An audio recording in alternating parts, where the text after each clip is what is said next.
Hey there, everybody. It's your pal Chapadong, and today we're going to talk a little bit different. We're going to branch off of DFS. We're going to do a little bit of sports betting. I want to show you guys the model at sharpbets.app and explain to you a little bit of how that model works. We talk a little bit about positive expected value betting, kind of catching where Vegas may be mispricing something either due to the action that they're taking or just due to missing the line. And we know Vegas is very, very good at that, but that's what I want to show you today, what I want to walk you through today, because there's a lot of free money that's hitting the industry now as states legalize and come online. There's a lot of money they're giving away, and you need to know how to take advantage of that correctly. And that's what I'm going to start teaching people, in addition to the DFS stuff that you see me talk about out here on Twitter, in dfsarmy.com, where, of course, I am a coach and contributor and editor, whatever, of content. And trying to explain to everybody, make them sharper players, make them better players. That's what I've been doing for years. So let's dive in. Let's talk a little bit of sports betting because this is the next wave that's going to hit the industry, and it's going to hit it hard. Definitely going to hit it very, very hard. If you want to give me a follow out on Twitter, that's great. Like, subscribe to the video, all that good stuff. Obviously, greatly appreciated.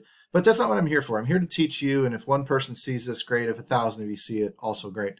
Sharpbets.app is the sister company to dfsarmy.com, and we have an NBA betting model out there I will show you that really kind of lays a bunch of things out for you, from the model's indicators of what the spread and the money line and the total should be versus what Vegas indicates the spread, the money line, and the total should be, and then calculates the expected value of these bets. Is it positive? Is it negative? Is it strongly positive or just barely positive? I like focusing on the large positives. You may want to bet something really, really small or bet everything positive. That's okay. That's on you. Personally, I like taking a lot of the variance out of it. So I like to find kind of the gross injustices in the sports betting industry and then use those accordingly, as well as things like carry multiple accounts so that you can line shop and price shop and always get the best odds for the side that you're taking on different sites, et cetera, et cetera, et cetera. These are all advantages that you will learn by coming into the Discords and talking with us inside. The way that I'll show you this particular model is I'm going to focus on just this top section right here, okay? And I've highlighted a few of these areas for you. Red is bad, orange is also bad, green is good, yellow is good. The only reason I'm dividing the green and the yellow up is to show you the money line versus the spread. If I made them all green, it'd be confusing. So I changed the colors just to give us an idea of what we're paying attention to. If we're starting off at the top here, this red circle, it means it's going to be a bad bet. It's going to be a negative expected value bet. Doesn't mean it can't win tonight. It just means that over the long run, if we made this exact same bet 100 times, we should expect to lose money on that bet. Minus 228 is what the model is saying Denver should be favored, right? They should be favored to win the game. Money line should come out at about a minus 228. However, Vegas is charging us more. Vegas is charging us minus 340. That's worse. So this is not finding something on sale. This is not walking down the grocery store and finding something that is normally $3 for $2.50. This is actually finding something that's normally $3 and paying about $5 for it. You would not do that in real life. Why would you do that in sports betting? If you have the tools pointing these things out to you, it makes your life a whole lot easier. This is telling you you're being overcharged for that side of the bet. The other side, however, the Brooklyn side of it, should be a plus 228, and Vegas is actually offering us plus 280, almost 279. That tells us that Vegas is going to pay us more than they should be paying us if we win that bet. Now, again, we can do the math, and we can understand we've only got about a 25% chance at winning this bet to begin with, right? 33 to 25% chance at winning this bet to begin with. If we do the math, we'll show that in a different video or a different discussion. But I'm looking at these bets right here, and I see that this is giving me more money. I'm giving you $2, and if I'm right, you're paying me $2.50. We should just be paying me $2, right? And I'm talking hypotheticals here. I'm talking about my buddy down the street, not the actual odds here. So don't try to do the math necessarily in your head. I'm just trying to get the major concept to you, that I'm normally going to buy something for $2, and instead I'm actually getting more bang for my buck when the pricing goes from 228 to 279 on the positive side. 478, bigger underdog, no doubt about it. Detroit should lose more often than they win, absolutely. We're not saying that. What we're saying is that Vegas is offering to pay us more money than the chances that they should lose. That goes again to saying Vegas is making us a deal to take that other side. We're going to take that deal. That may not win. In fact, it should not win tonight. But when it does win, we're going to get paid more money than we should have been paid. That's what creates the gap, and that's what creates the expected value. Okay? If we do this over and over and over and over again, essentially we're saying that we're going to win this about 1 out of every 5 times, and Vegas is paying us about 1 out of every 5.5 times. Okay? Hopefully these little terms, something in here that I'm throwing at you sticks a little bit. Again, with the Chicago Bulls side, they're supposed to be favored at a minus 113. This might make the easiest connection here. This might make the most sense. Vegas should be a 113 favorite, a minus 113. That's what that bet should pay us over time, right? But Vegas is offering us them as a dog at plus 123.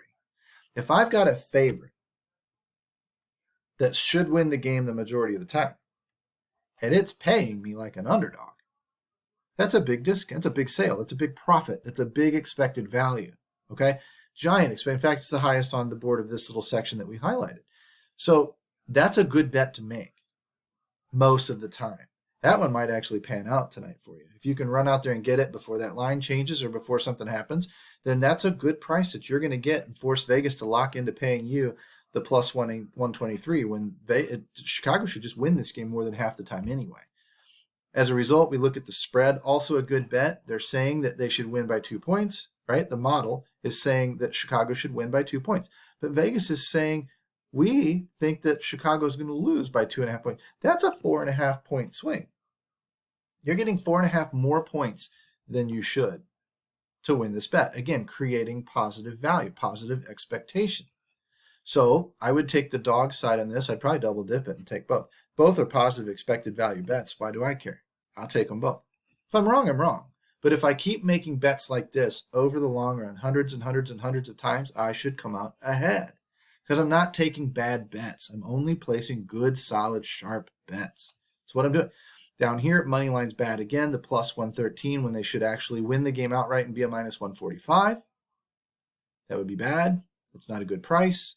We don't want that price. 2 point underdog when Vegas is saying they should be 2.5 point favorites. Vegas is making us pay for a favorite here when they should lose the game anyway. They should be the underdog here. That's kind of the idea. And that's why these are such poorly priced bets, such negative expected value bets. Okay. So we can use these models. We can use these pro lines. We can use whatever to compare and contrast to the spread, to the game total, to the money line, whatever.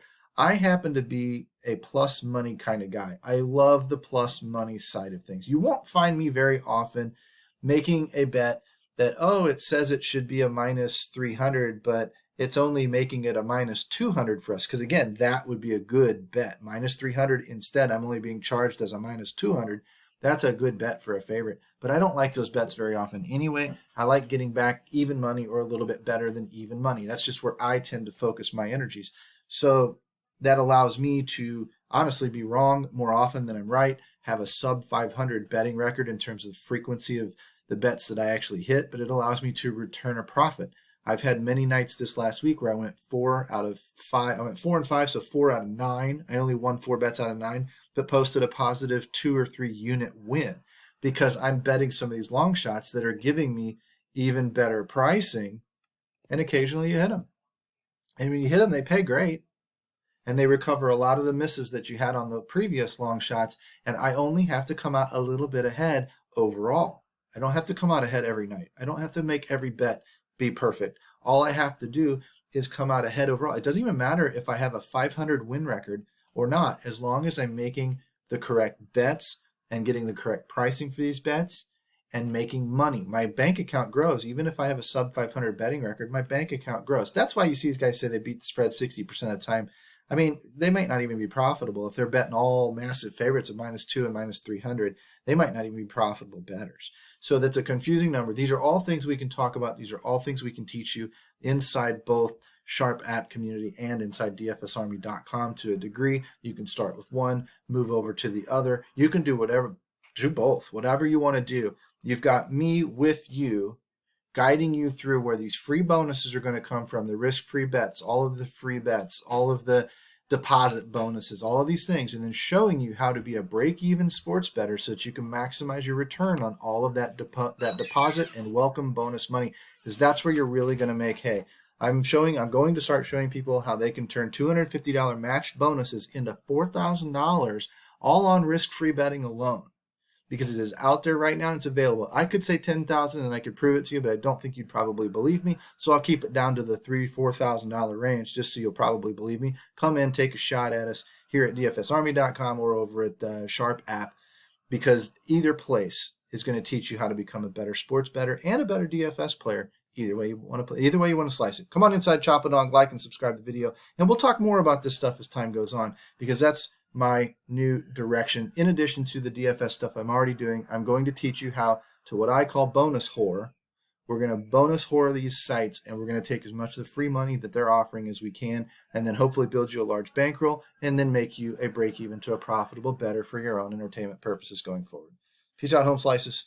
We'll talk to you real soon.